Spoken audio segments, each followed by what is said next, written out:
मित्रों, घर में सुख समृद्धि और स्त्री लक्ष्मी का वास यूं ही नहीं होती। पूर्व जन्म में किए गए पुण्य कर्म जब फलित होता है, उसी के घर में सुख समृद्धि और स्त्री लक्ष्मी का वास होता है। मित्रों, यूं तो जीवन में सुख समृद्धि पाने के लिए लोग कई तरह के उपाय अपनाते हैं, लेकिन आज हम जिन उपायों के बारे में बात कर रहे हैं, कहा जाता है कि इनके बारे में स्वयं श्री कृष्ण ने महाभारत में युधिष्ठिर महाराज को बताया था, जो बहुत ही गोपनीय है। जिन घरों में हमेशा कलह होता रहता है, बीमारी घर नहीं छोड़ती, घर में बरकत नहीं होती, सुख समृद्धि का वास नहीं है और ना ही स्त्री लक्ष्मी का वास है, जिस घर में दारिद्रता प्रवेश कर गई है, उन लोगों को चाहिए कि श्री कृष्ण के द्वारा बताए गए इन उपायों को अवश्य करें और घर में माँ लक्ष्मी का वास करें। मित्रों, सबसे पहले आपको बता दे, महाभारत काल में जब युधिष्ठिर ने कान्हा से पूछा था घर में सुख समृद्धि का वास बना रहे, इसके लिए क्या करना चाहिए, तब श्री कृष्ण ने उन्हें कुछ ऐसी वस्तुओं के बारे में बताया जिन्हें हमेशा ही अपने घर में रखना चाहिए। कहते हैं इनके घर में होने से जीवन में खुशियाँ ही खुशियाँ होती है, साथ ही धन धान्य की कभी भी कोई कमी नहीं होती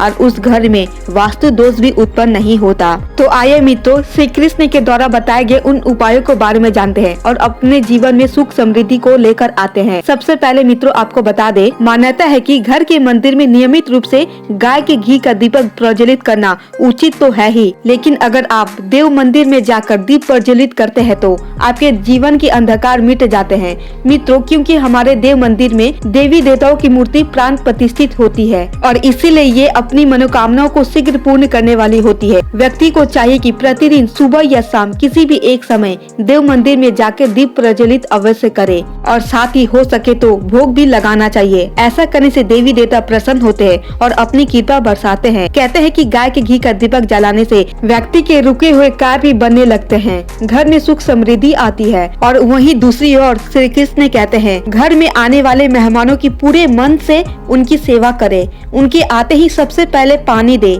ऐसा करने से अशुभ ग्रह शांत हो जाते हैं एवं शुभ फल देते हैं। मित्रों, आप देखे होंगे जब सुदामा श्री कृष्ण से मिलने आते हैं तो कैसे वे तत्पर होकर उनकी सेवा करते हैं बिना संकोच किए। इसीलिए चाहिए कि मेहमानों की सेवा करें, क्योंकि वे नारायण के रूप में आपके घर में पधारते हैं और आपको आशीष देकर जाते हैं।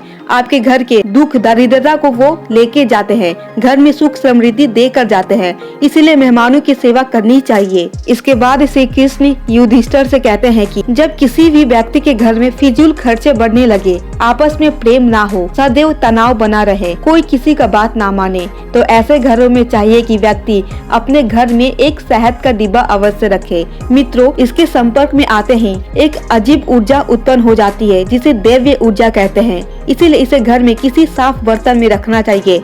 ऐसा करने से घर में बरकत बनी रहती है, साथ ही फिजूल खर्चों में भी कमी आती है। इसके अलावा परिवार में प्रेम बनाए रखने के लिए घर में बांसुरी रखनी चाहिए, लेकिन ध्यान रखें और बांस से बनी बांसुरी ही रखे। ऐसा करने से घर में सुख शांति और आपस में प्रेम भी उत्पन्न होगा, घर में हो रही अनबन भी खत्म होगी। आप चाहे तो अपनी प्रेमी या प्रेमिकाओं को भी ये बांसुरी तोहफे के रूप में दे सकते हैं, ये प्रेम को बढ़ाता है। तीसरी बात मित्रों, सनातन धर्म में चंदन तिलक धारण करने का विशेष परंपरा एवं महत्व रहा है। हमारे महाभारत काल में श्री कृष्ण कहते हैं चंदन का तिलक शीतलता देती है और उसे धारण करने से पापों का नाश होता है। इसकी खुशबू से वातावरण में ऊर्जा उत्पन्न होती है। इसके अलावा घर में देवी सरस्वती की प्रतिमा या फोटो जरूर रखें।